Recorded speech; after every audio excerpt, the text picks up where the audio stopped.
ये इतना है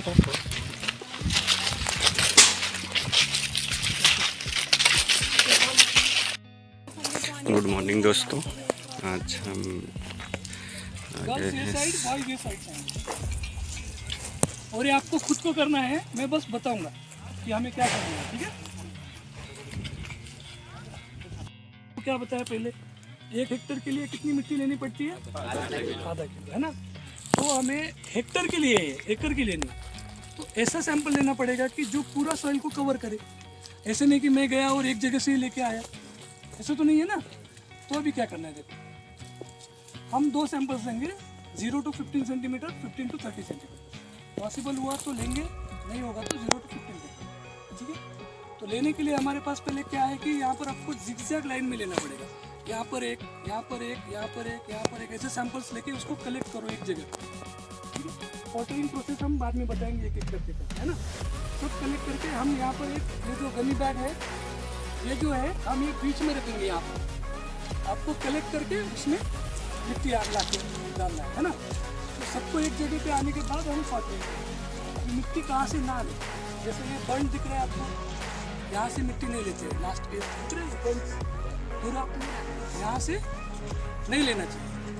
और जहाँ से पानी ज़्यादा बहता हो वहाँ से भी मिट्टी नहीं लेना चाहिए, क्योंकि बह के आके सब न्यूट्रिएंट्स वहीं पर आते हैं, है ना। हम उसकी जांच करेंगे तो उसमें ज़्यादा ही तत्व आएंगे ना, पोषक तत्व। दूसरी बात, दूसरा लिया वहाँ पर, तीसरा लिया वहाँ पर, चौथा लिया, ऐसे करके पूरी फील्ड हमको कवर करना है। इसे बोलते हैं रिप्रेजेंटेटिव सॉइल सैंपल। क्या बोलते हैं? ताकि ये जो हम सैंपल लेंगे वो पूरे फील्ड को रिप्रेजेंट करे, है ना। ऐसा नहीं कि मैं एक जगह से लेके आया, ऐसा भी हो सकता है कि यहाँ पर ज़्यादा मन लगे है, वहाँ पर ही नहीं। अगर सबका लेके आएंगे तो एवरेज वाला आएगा ना अपने पास, इसलिए। तो 2 मेथड से हम ले सकते हैं। इससे बोलते हैं अगर, सॉइल अगर। क्या बोलते हैं? देखो इसको ऐसे मिट्टी घुसा के यहाँ पर थोड़ा सा ऐसे पेड़ से भी आप प्रेस कर सकते हो, जोर से दबाना है और इसको ऐसे ऐसे करके यहाँ तक नीचे तक ले जाना है। इसमें मिट्टी आएगी, इससे उठाओ और वो पॉलीथीन में डालना है। पॉलीथीन में लेके वो पोते में डालना है ना, ऊपर, ताकि हम बाद में बस आधा किलो सैंपल का सॉर्टिंग कर सकें। वो कैसे करना है मैं तो बताता हूँ। दूसरी बात ये जो स्पीड का है, इसे आप क्या बोलते हो? फावड़ा ही बोलते हो ना। तो इससे हम क्या कर सकते हैं, एक वी शेप का नॉच करना है। देखो हम मारेंगे ना, ऐसे मारना है, ऐसे, है ना, ताकि ऐसा वी बने, है ना, ऐसा बने। और ऐसा बनने के बाद थोड़ा ज़्यादा डीप तक मारने के बाद यहाँ से आप लकड़ी हो या अगर भी हो सकता है, थोड़ा लकड़ी से यहाँ पर ऊपर से ऐसे मारना है, ताकि ये मिट्टी जो इधर गिर जाएगी, पूरा लेयर आएगा ना ये वाला, है ना। तो ये मिट्टी उठा के कैरी बैग में डाल दो। देखो हम कौन सा पौधा लगाने वाले हैं उसके हिसाब से ही मिट्टी लेंगे। मिट्टी की जांच पौधा लगाने से पहले होती है। अभी हम सॉइल डे सेलिब्रेट कर रहे हैं, इसके माध्यम से बता रहे हैं, लेकिन मिट्टी की जांच कब करना चाहिए? पौधा लगाने से पहले, खरीफ सीजन से पहले। खेत है क्या? सबके घर में खेत होगा। तो खेत में बुआई हो चुकी, हाँ, तो ये टाइम चला गया है। बुआई से पहले हमें सॉइल सैंपल लेना पड़ता है। उसके बाद क्यों नहीं लेना चाहिए? क्या होता है कि हम फर्टिलाइजर्स भी डाल देते हैं ना, खाद डाल देते हैं, तो उससे जो नेचुरल ये है वो नहीं आएगा। खाद डालेगा तो उसमें तो ज़्यादा तत्व मिलेगा ही, इसलिए पहले देखना चाहिए। समझ में आया? चलो अभी आपके साथ ये अपने पास है मनोज सर है, गौरव सर है, और ये सर भी अपने साथ में है। तो पहले करेंगे लड़कियाँ, आधा पोर्शन लड़कियाँ करेंगी, 2 अगर है हमारे पास। तो आपको इसमें ऐसे जिगजैग बना के बेटा, इसमें से कम 7-8 सैंपल आप कलेक्ट करो और उसको एक वो इसके ऊपर डालो, वो जो बिछा के रखा है उस पर। बच्चे लड़के लोग जो है वो भी ये साइड से वैसे ही करेंगे, दोनों आके एक जगह पे डालेंगे। उसमें हम कॉटरिंग कैसे करते हैं, सॉर्टिंग कैसे करते हैं, वो हम बाद में बताएंगे, ठीक है। अगर दोनों भी लेके जाइए, साथ में आपको पॉलीथीन भी मिलेगा, वो भी लेके जाइए। उसके साथ में किसी को अगर वी शेप से भी निकालना है ऐसे, ये बॉयज़ काम करेंगे ज़्यादा, ठीक है। ये जो मैंने वी नॉच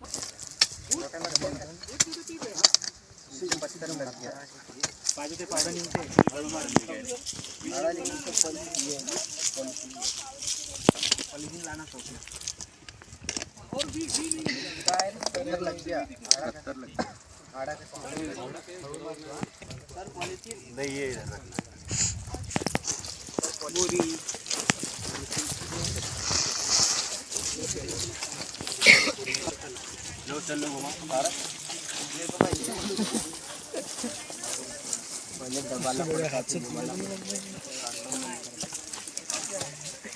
तुम्हाला तेल कुठे गेलं?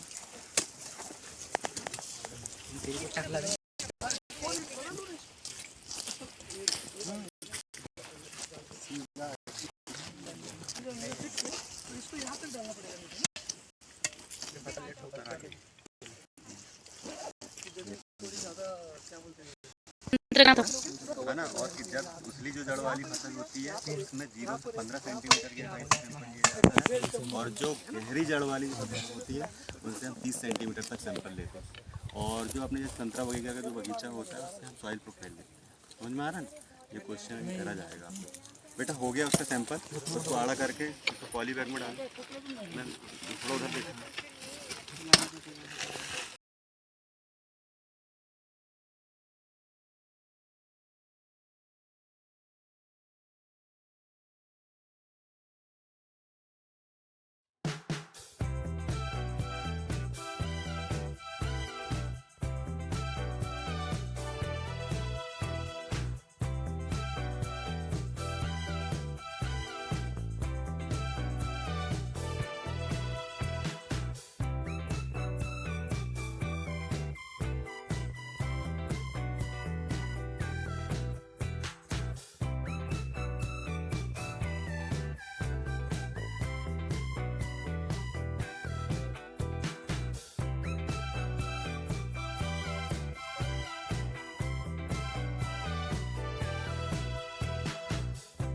लेके जाना है।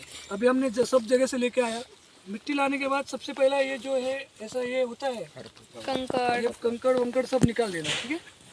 दूसरी बात, हमको अभी आधा किलो लेना जाए तो इसको बोलते हैं क्वार्टरिंग। क्या बोलते हैं? क्वार्टरिंग मतलब इसको 4 समान हिस्सों में इसको बांटना है ना। क्रॉस साइन बनाना। सर पहले सर्कल बनाओ ना सर। हाँ। ऐसे गोला जो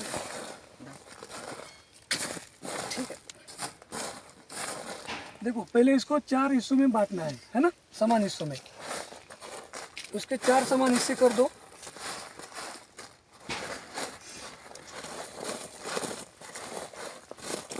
ठीक है। अभी ऐसे करने के बाद क्या करना है, 2 हिस्सों को फेंक देना है, ठीक है। अपोजिट, ठीक है, एक दो साइड के अपोजिट नहीं। से, एक इधर का फेंक रहा हूँ तो इधर का फेंक देना बाहर निकाल के, ठीक है।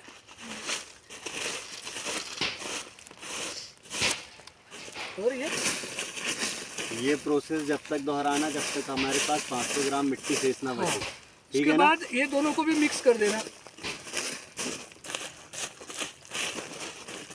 और फिर से इसको अच्छे से सर्कल बना के इसके और 4 हिस्से करना। अभी ये एक आप लोगों में से करेगा, ठीक है।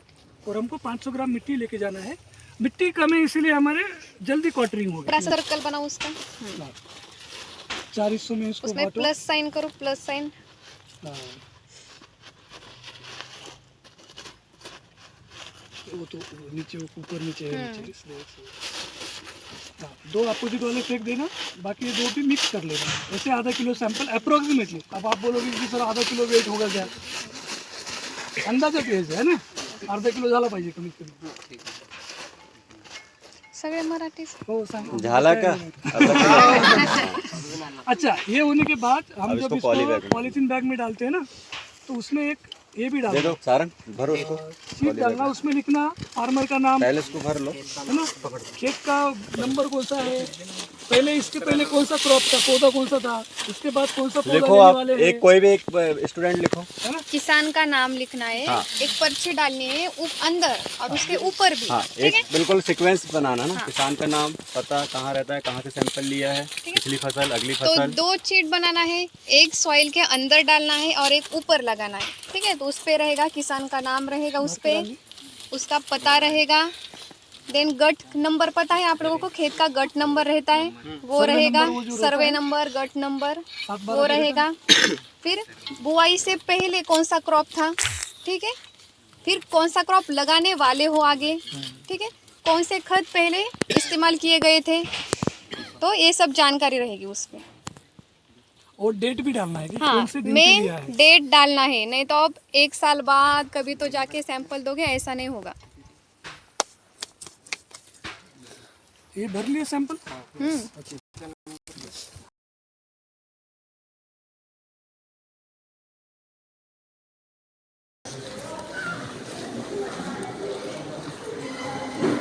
आगे कैसे?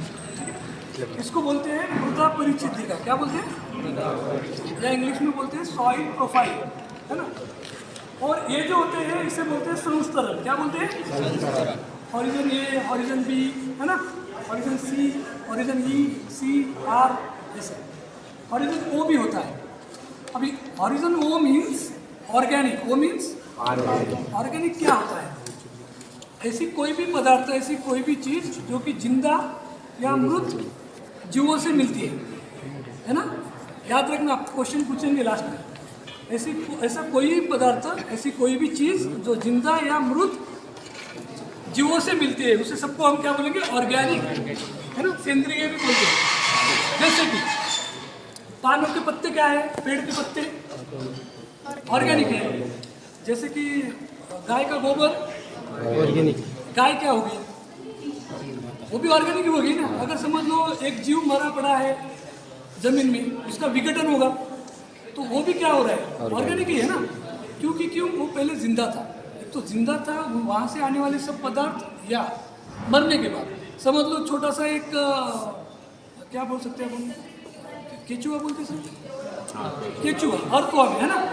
तो अर्थवर्म मरने के बाद भी ऑर्गेनिक ही है, या उसके अंदर से जो भी सिक्रेशन निकल रहा है वो भी ऑर्गेनिक है। पत्थर ऑर्गेनिक है कि इनऑर्गेनिक है? पत्थर जो है, रॉक, ये सेंद्रीय है कि असेंद्रीय है? क्यों? क्योंकि वो जीवित नहीं था, है ना। ये तो मरा हुआ ही है पहले से, इसलिए हम उसको सेंद्रीय में या ऑर्गेनिक में नहीं लेते। ये होता है ऑर्गेनिक ऑरिजिन। ऑर्गेनिक क्यों बोलते हैं इसको?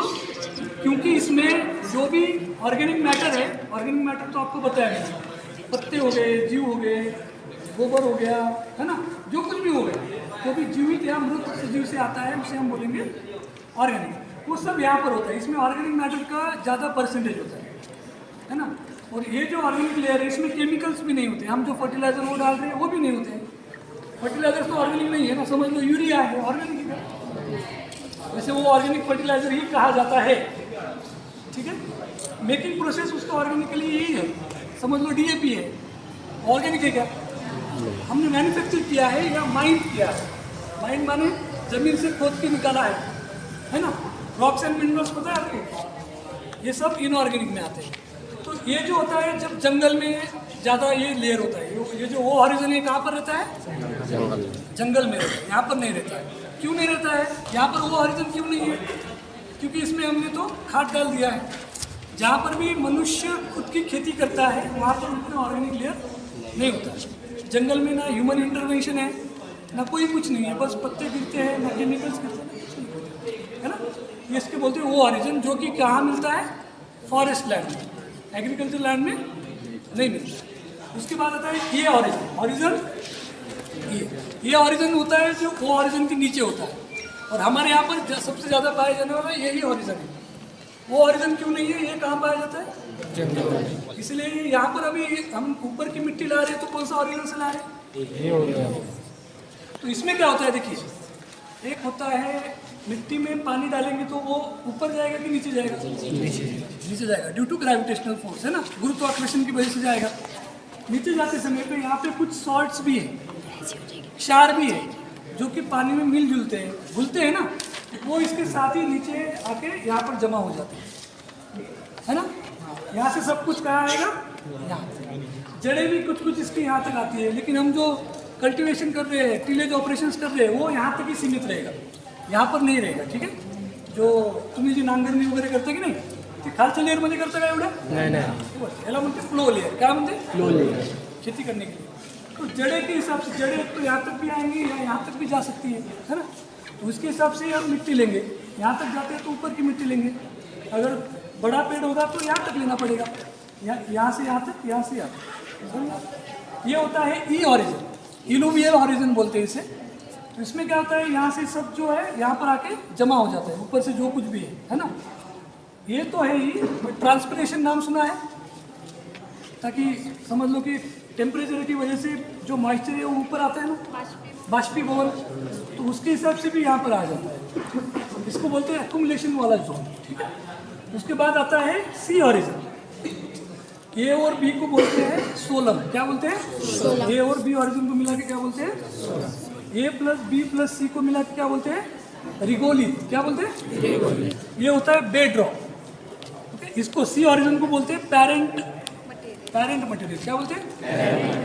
इससे ऊपर की मिट्टी बनी हुई है। समझ लो ये ज़्यादा एसिडिक होगा, अम्लीय ज़्यादा होगा, तो मिट्टी कैसी बनेगी?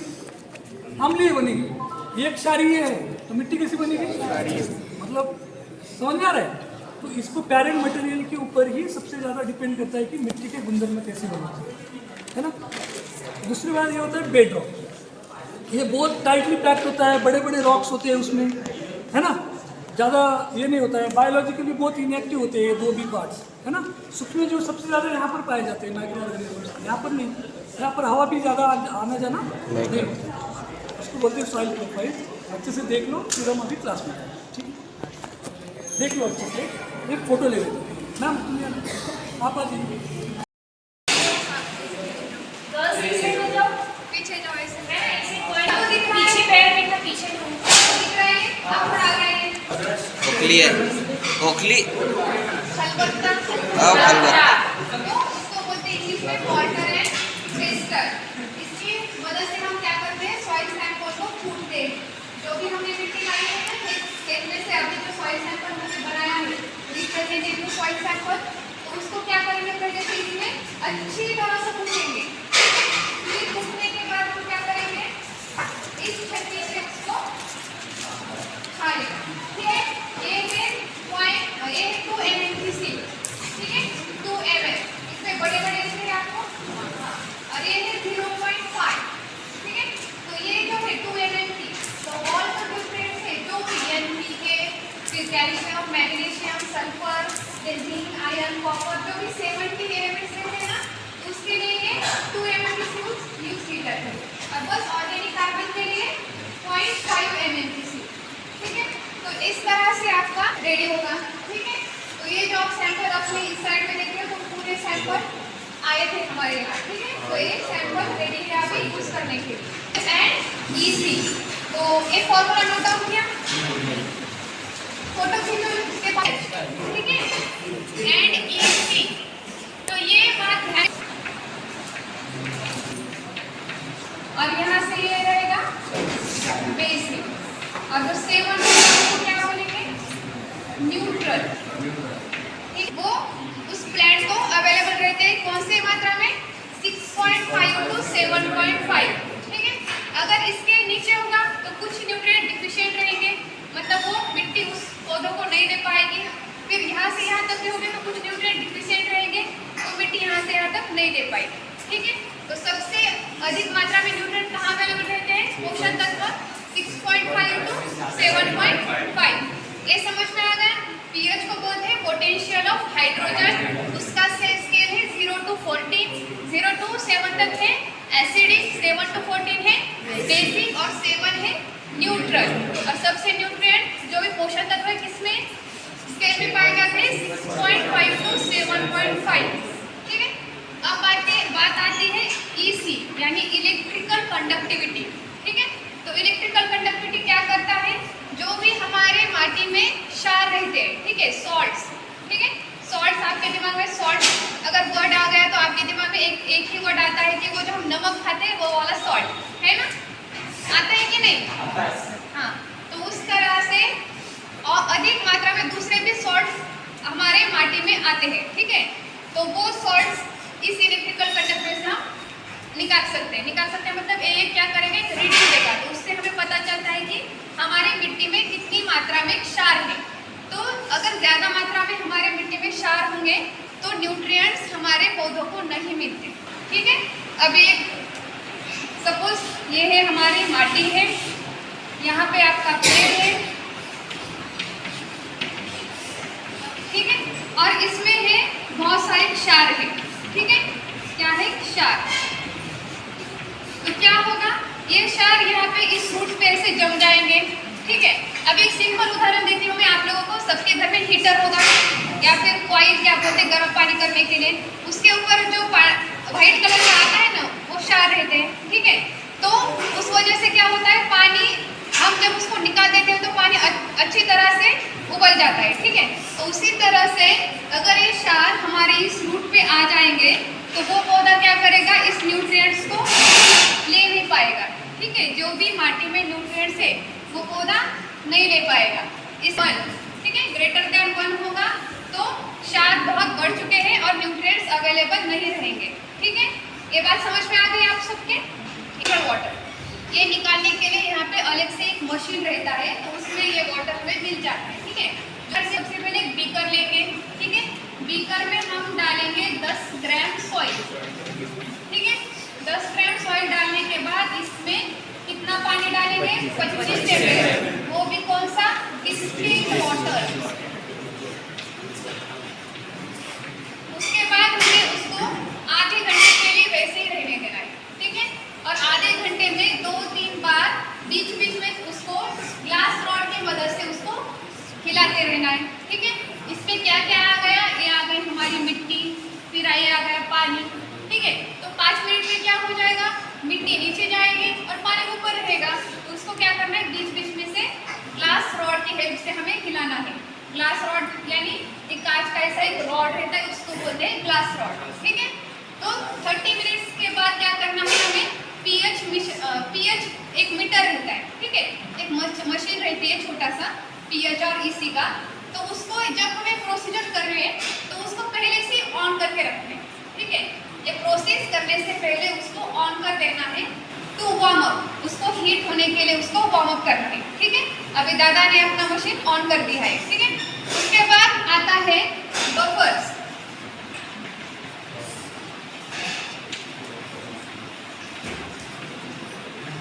ये भी क्वेश्चन सीट में पूछा जाता है कि पीएच स्केल में कौन से बफर यूज किए जाते हैं, ठीक है।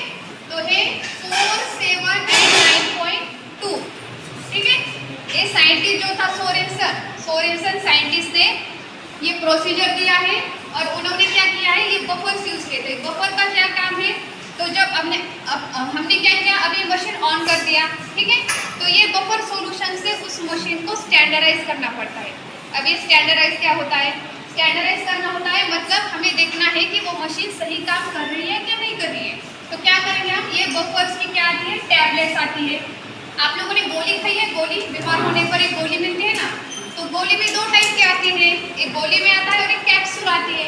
तो बफर भी दोनों भी टाइप में हमें मिलते हैं, एक तो गोली भी मिलती है या फिर कैप्सूल भी मिलती है। तो हमें क्या करना है, ये क्या है बताओ,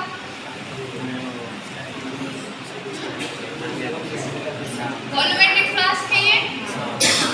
तो ये है सपोज 100 ml का वॉल्यूमेट्रिक फ्लास्क।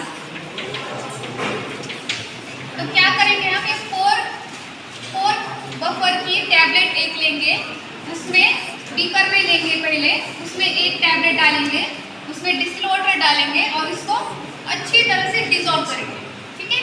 डिसॉल्व करने के बाद ये सॉल्यूशन हम ट्रांसफर करेंगे वॉल्यूमेट्रिक फ्लास्क में।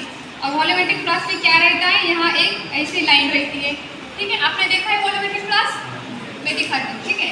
तो यहाँ पे एक ऐसी मार्क रहता है उस पर, तो वहाँ तक कि वो 100 ml होता है। अगर इसके ऊपर चला जाएगा तो आपका सॉल्यूशन गलत होगा, ठीक है। इधर तक ही आपको मार्क करना है, तो ये हो जाएगा पीएच बफर का सॉल्यूशन। फिर सेम वैसा क्या करेंगे, 7 की टैबलेट लेंगे, उसको बीकर में मिक्स करेंगे और 100 ml के वॉल्यूमेट्रिक फ्लास्क में ट्रांसफर कर देंगे। सेम वैसे ही 9.2 का करेंगे। ये बात समझ में आ गई। तीनों भी बफर एक साथ ही मिक्स नहीं करने, 4 का 4 में, 7 का 7 में, 9.2 का 9.2 में, ठीक है। समझ में आ गया। उसमें डालना है 25 ml पानी, ठीक है, 2.5, ठीक है। आप लोग अभी सीटी दोगे ना एग्रीकल्चर जाने के लिए या फिर वहाँ दूसरी ब्रांच आने के लिए, नीट के लिए, ठीक है। तो एक क्वेश्चन आते हैं, ठीक है। तो सॉइल टू वाटर रेशियो कितना रहना चाहिए, 1:2.5। तो बस ऊपर का पानी लेना है और जब पीएच निकालेंगे तो पूरा सॉल्यूशन है मिट्टी और पानी का वो अच्छी तरह मिक्स करके ले लेंगे। ठीक है, अब जब हम करेंगे तो आप लोगों के समझ में। सॉइल टेस्टिंग यूनिट, यहाँ पर हम निकालेंगे पीएच और इलेक्ट्रिकल कंडक्टिविटी। ठीक है, क्या है ये पीएच मीटर, यहाँ पे लिखा है पीएच मीटर। ठीक है, और ये ऑलरेडी बनाए हुए हैं बफर सॉल्यूशन। तो कौन से बफर रहे थे? 4, 7, हाँ यस गुड, 4, 7 एंड 9.2। तो सबसे पहले क्या करना है, हमें बीकर लेना है।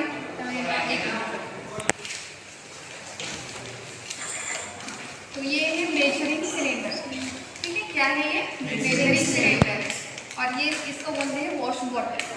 ठीक है, और ये है क्या होगा, ये क्या है ग्लास रॉड। ग्लास का बस एक रॉड है तो इसको बोलेंगे ग्लास रॉड। ठीक है, डालो इसमें 10 ग्राम मिट्टी। अगर 10 ग्राम मिट्टी डाले तो पानी कितना डालना है, और कौन सा पानी डालना है? Distilled water. हाँ, डिस्टिल्ड वाटर जो कि न्यूट्रल वाटर रहता है। ठीक है, तो नहीं मेजरिंग सिलेंडर से अभी क्या करो, 25 ml तक ले लो। क्या करना है, इसको ऐसे थोड़ा सा प्रेस करो, अपने हाथ से करो, थोड़ा स्लो। 25 इसको स्ट्रेट करो सीधा ना। हाँ, धीरे धीरे धीरे प्रेस करो। 25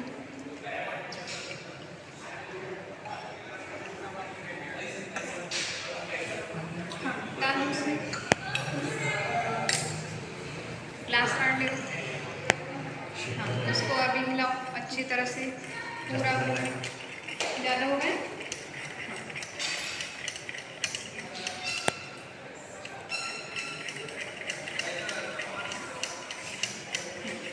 डाल दो उसमें। हाँ, पूरा अच्छे से मिलाना है। रेफरेंस रॉड, क्या बोलते हैं? Reference rod. और दूसरा एक कैलोमिलियर रॉड भी आता है। ठीक है, लेकिन क्या बोलेंगे इसको? Reference rod. तो क्या करेंगे हम, ये है अलग अलग बफर से 4, 7 एंड 9.2। तो ये तीनों का हमें क्या करना पड़ता है, चेक करना पड़ता है। इसको बोलते हैं स्टैंडर्डाइजेशन। ठीक है, अभी मैं बस 7 का कर देती हूँ आप लोगों को दिखाने के लिए। सबसे पहले इसको, हाँ ये है वॉल्यूमेट्रिक फ्लास्क। क्या है? Volumetric flask. और यहाँ तक आपको मार्क दिख रहा है, ये दिख रहा है, तो यहाँ तक ही 100 ml होता है। इसके ऊपर चला जाएगा तो ये क्वांटिटी गलत हो जाएगी। ठीक है, तो वॉल्यूमेट्रिक फ्लास्क एक एक्यूरेट मेजर करता है कौन से भी सॉल्यूशन का। ठीक है, तो क्या करेंगे हम, इससे पहले अच्छी तरह से मिला लेंगे, फिर इसमें ले लेंगे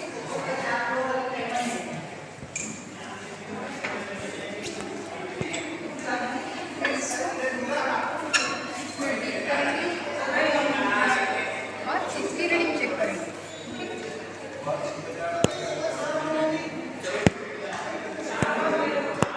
तो इसकी रीडिंग 7 के आसपास आ जाएगी। ठीक है, तो ये मशीन स्टैंडर्डाइज हो चुका है, ऐसा बोलते हैं। तो वैसे ही सेम हमें 4 का चेक करना है, 9.2 का चेक करना है। ठीक है,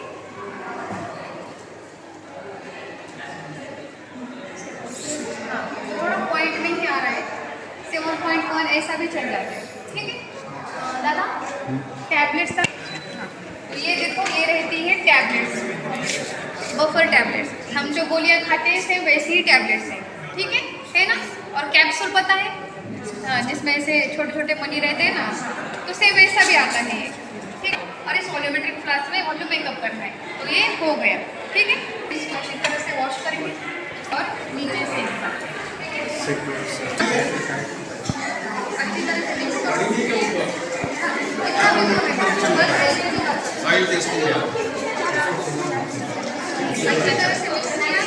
बस यहाँ दूर लगाओ, प्रेस करो, दबाओ उसमें, दबाओ। ठीक है, तो अभी क्या करेगा, रीडिंग लेगा।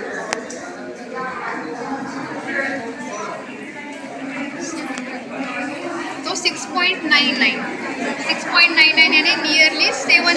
हाँ, तो आपका सॉइल कैसा रहा अभी? वॉश करना उसको पहले, जिसका सैंपल लगा है।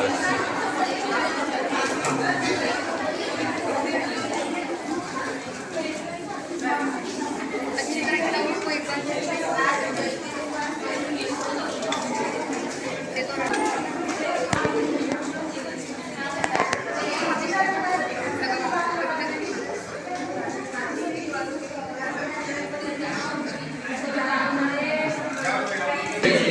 EC metre. तो उसके लिए 0.794 अमाउंट में हमें पोटेशियम डाइक्रोमेट लेना है और उसको मिक्स करना है 1000 ml। ये 1000 ml का वॉश मशीन क्लास है, ठीक है। अभी ये सोल्यूशन हमने पहले यूज़ किया है, इसके नीचे चला गया, लेकिन यहाँ तक होना चाहिए, ठीक है। तो फिर क्या करेंगे, इसको भी सेम बस ऊपर के ही पानी में डुबाओ। आने दो नीचे, आने दो थोड़ा सा, ठीक है। अगर नीचे नहीं जा रहा है तो हम थोड़ा ऐसा उठा लेंगे। तो कितना है 0.01। तो हमारी ये मिट्टी अच्छी है क्या? यस। लगा लो, बहुत मत डीप करो।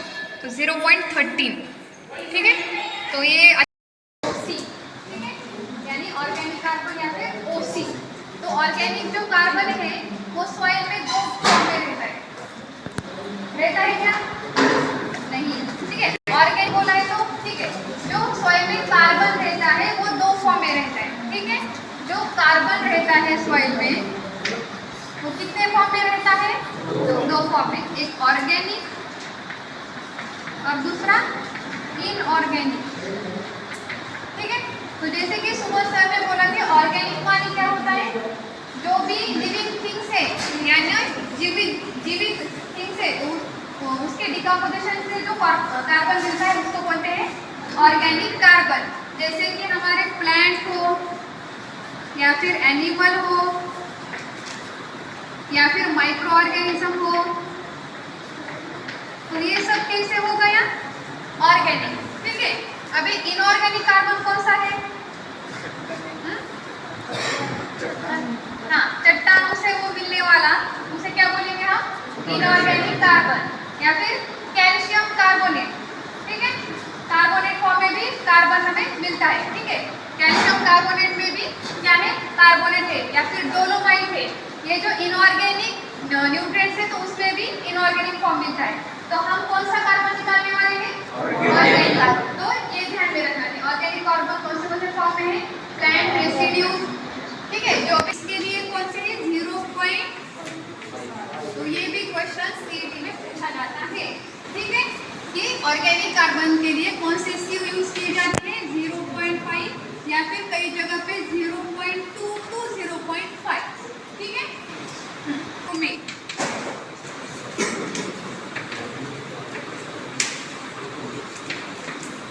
क्या डालना है? पोटेशियम डाइक्रोमेट, उसका फार्मूला है K2Cr2O7, ठीक है। कितना ml डाला हमने? 10 ml, और वो भी डालना है with the help of pipette. अभी पिपेट क्या होता है? ये भी एक ग्लास लेयर का ही टाइप है, आपको मैं दिखा दूंगी। तो सबसे एक्यूरेट मेजर जो होता है वो पिपेट से लिया जाता है, ठीक है। जो भी ब्यूरेट है, जो भी पिपेट है, उनसे एक्यूरेट मेजर लिया जाता है। जैसे कि हमने अभी 25 ml पानी डाला, किससे डाला? मेजरिंग सिलेंडर से, ठीक है। तो वो मतलब पीएच के लिए ठीक है, लेकिन मेजरिंग सिलेंडर से भी एक्यूरेट क्या रहती है? पिपेट्स, ठीक है। तो क्या किया हमने? 1 ग्राम सॉइल ले लिया, उसमें 10 ml क्या डाल दिया? Potassium dichromate. उसके बाद उसमें 20 ml डालना है कॉन्सेंट्रेटेड सल्फ्यूरिक एसिड, ठीक है। क्या डालना है? 20 ml कॉन्सेंट्रेटेड सल्फ्यूरिक एसिड, ठीक है। समझ में आ गया? 1 ग्राम सॉइल ले लिया, उसमें 10 ml पोटेशियम डाइक्रोमेट डाल दिया, 20 ml सल्फ्यूरिक एसिड डाल दिया। उसके बाद उसको भी 30 मिनट के लिए वैसे ही छोड़ देना, ठीक है। उसके बाद उसमें डालना है 200 ml डिस्टिल्ड वाटर, ठीक है। डिस्टिल्ड वाटर डालने के बाद उसमें डालना है 3 to 4 drops of फेरोइन indicator,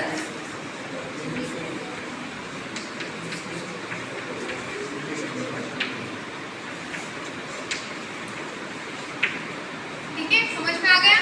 1 gram soil ले लिया, 10 ml पोटेशियम डाइक्रोमेट डाल दिया, 20 ml कॉन्सेंट्रेटेड सल्फ्यूरिक एसिड डाल दिया, 30 मिनट के लिए उसको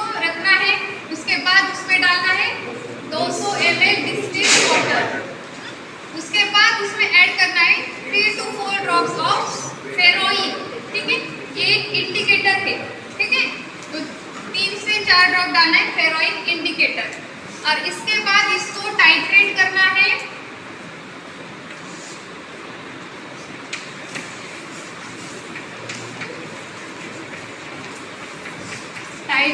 विथ फेरस सल्फेट या फिर फेरस अमोनियम सल्फेट। ठीक है, तो हम जब भी टाइट्रेट कर रहे होते हैं तो जो सॉल्यूशन है वो हम भरेंगे ब्यूरेट में। ठीक है, जिसके साथ हमें टाइट्रेट करना है तो वो सॉल्यूशन हम फिलअप करेंगे ब्यूरेट में। ठीक है, और उसके बाद क्या होगा, उसमें रिएक्शन होगी। अभी हमने इतने सारे केमिकल्स डालने हैं। ठीक है, तो हमें क्या करना है, सबसे पहले बड़ा सा, ये क्या है, नहीं, ये बीकर है, ये क्या है, हाँ ये क्या है, कोनिकल फ्लास्क। तो कोनिकल फ्लास्क में हमने डाल दिया 1 ग्राम सॉइल, फिर डाल दिया 10 ml पोटेशियम डाइक्रोमेट, फिर डाल दिया ग्रीन के बाद ब्लू होगा और ब्लू के बाद होगा ब्रिक रेड। ठीक है, तो इतने कलर्स हमको देखने को मिलेंगे। ठीक है, सेम प्रोसेस करनी है लेकिन उसमें मिट्टी नहीं डालना है, तो उसको बोलते हैं ब्लैंक। और जब मिट्टी के साथ आप ये सब प्रोसीजर करोगे तो उसको बोलते हैं सैंपल। ठीक है, समझ में आ गया? तो हम एक ही ब्लैंक लगाएंगे। ठीक है, और बाकी आप लोग करो। ठीक है, समझ में आ गया? इसमें किसी को दिक्कत है? किसी को कुछ मैटर अगर निकालना है तो जो भी फाइनल रीडिंग आएगी ऑर्गेनिक कार्बन की, उससे मल्टीप्लाई करना है 1.724। कितना मल्टीपल करना है?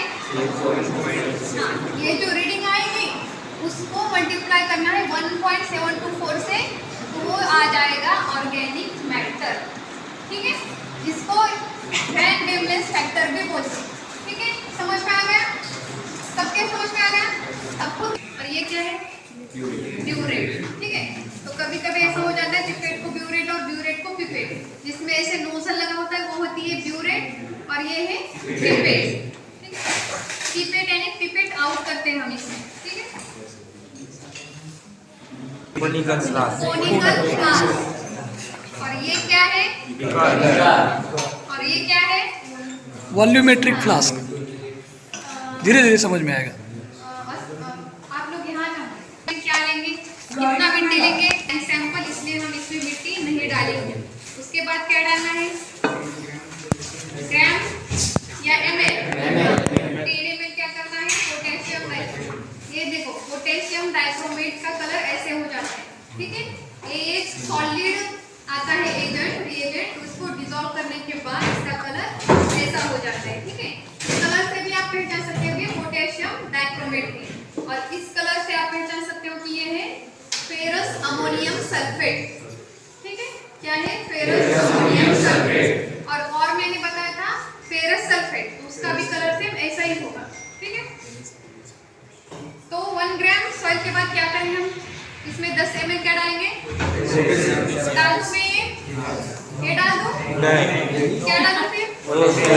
हाँ, तो ये हमारी फर्स्ट ईयर की बीएससी एग्रीकल्चर की स्टूडेंट है, तो वो पिपेट आउट करेगी।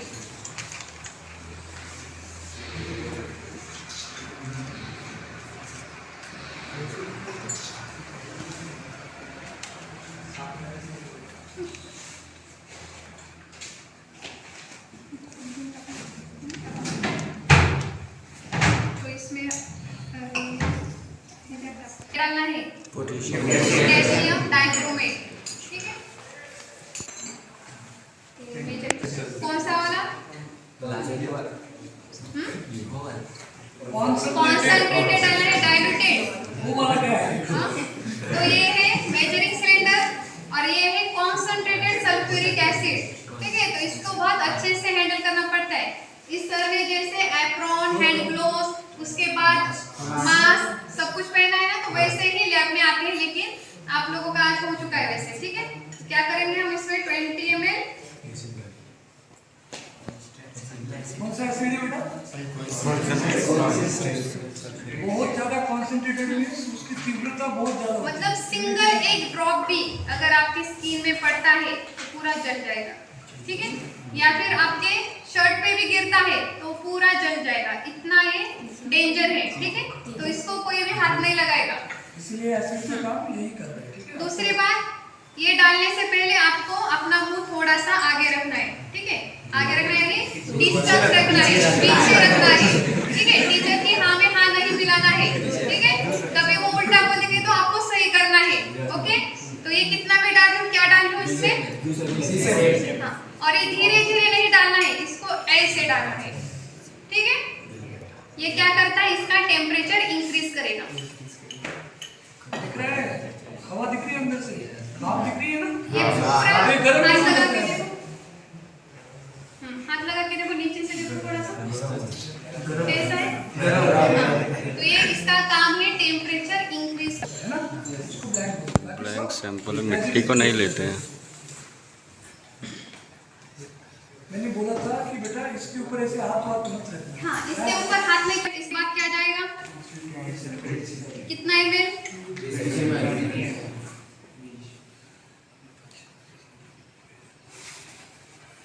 आप लोगों को मजा आ रहा है कि नहीं आ रहा। तो इसको ऐसे आगे रख के ऐसे डालना है।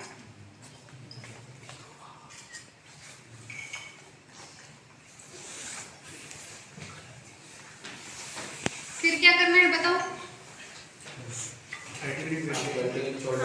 30 मिनट्स के लिए छोड़ देंगे, लेकिन अभी टाइम नहीं है तो हम क्या करेंगे, डायरेक्ट काम करेंगे। तो सबसे पहले हम लेंगे ब्लैंक सैंपल, उसमें क्या करना है ऐड 200 ml। तो वो एक बड़ी वाली मेजरिंग सिलेंडर लो, कांच वाली नहीं। और वो भी कौन सा वाला पानी ऐड करना है,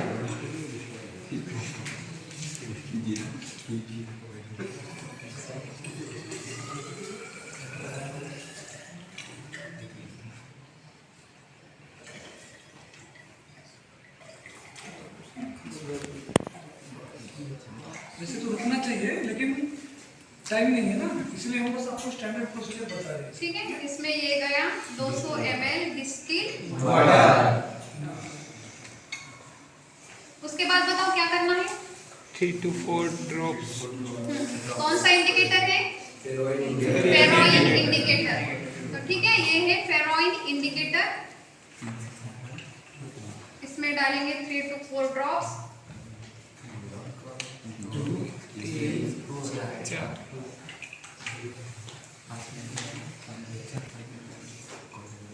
किया है फेरस सल्फेट, उसके बाद हम इसको करेंगे टाइट्रेट। तो इसको क्या करना है, पहले ड्रॉप बाय ड्रॉप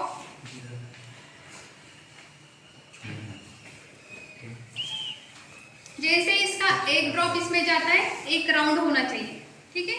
जैसे कि एक ड्रॉप गया राउंड, एक ड्रॉप हो गया राउंड, क्योंकि इसमें रिएक्शन होगी, ठीक है। कलर चेंज होगा, देखना कलर 2-3 कलर चेंज होते हैं। सबसे पहले कौन सा होगा, वही देखना है। एक तो ये इंडिकेटर यूज कर सकते हैं, या डाइफिनिलमाइड लिख रहता है वो भी इंडिकेटर यूज कर सकते हैं, ठीक है। अभी हम कौन सा इंडिकेटर यूज कर रहे हैं, फेरोइन, ये भी यूज कर सकते हैं। इसके अलावा डाइफिनिलमाइड होता है, उसको भी यूज कर सकते हैं, ठीक है।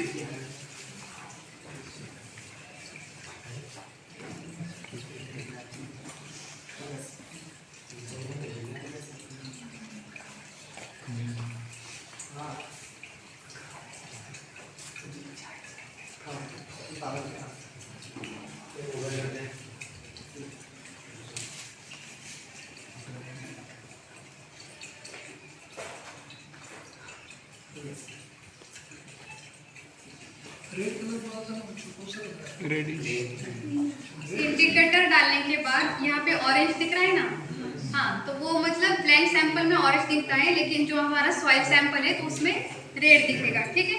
ये कौन सा कलर है,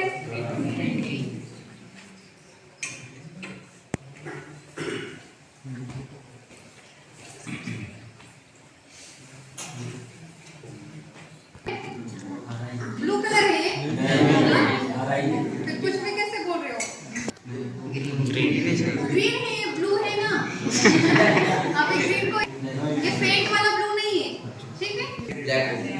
ब्रिक यानी ईट पता है ना कंस्ट्रक्शन में यूज होती है, तो उसका कलर ऐसा रहता है, तो इसके लिए रेड या फिर ब्रिक रेड। ठीक है, तो कौन से कलर चेंज हो गए? पहले इंडिकेटर डालने के बाद थोड़ा सा लाल आता है, उसके बाद ग्रीन आता है, उसके बाद ब्लू आता है, और उसके बाद ब्रिक रेड। ठीक है, अब कौन करेगा ये?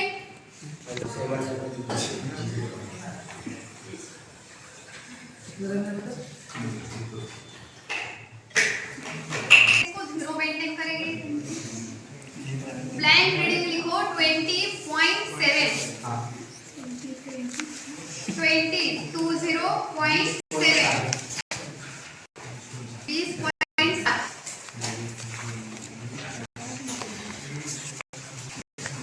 ठीक है, इसके बाद ये मतलब क्या?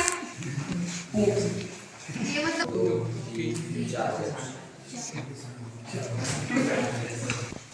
अभी टाइट करो उसको। कैसे किया था? ये हमने यहाँ पर घुमाना होता है ना, इसको भी नहीं करना चाहिए, बस ये एक एक ड्रॉप देना चाहिए। इसके ऊपर भी हमारा कंट्रोल चाहिए। इसको इतना ही घुमाओ कि उसका एक एक ड्रॉप ही गिरे। गिरते समय भी इस पर ऐसे करें, एक हाथ यहाँ पर, लेफ्ट हैंड यहाँ पर, ये यहाँ, ठीक है, ऐसे समझे?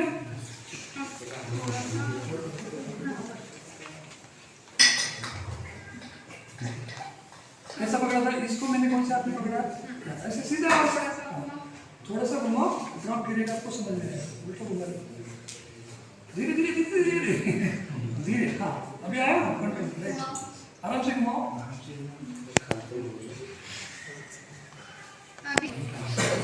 और ये कर लो बेटा, उसका ये क्या बोलते हैं उसको, रीडिंग देना।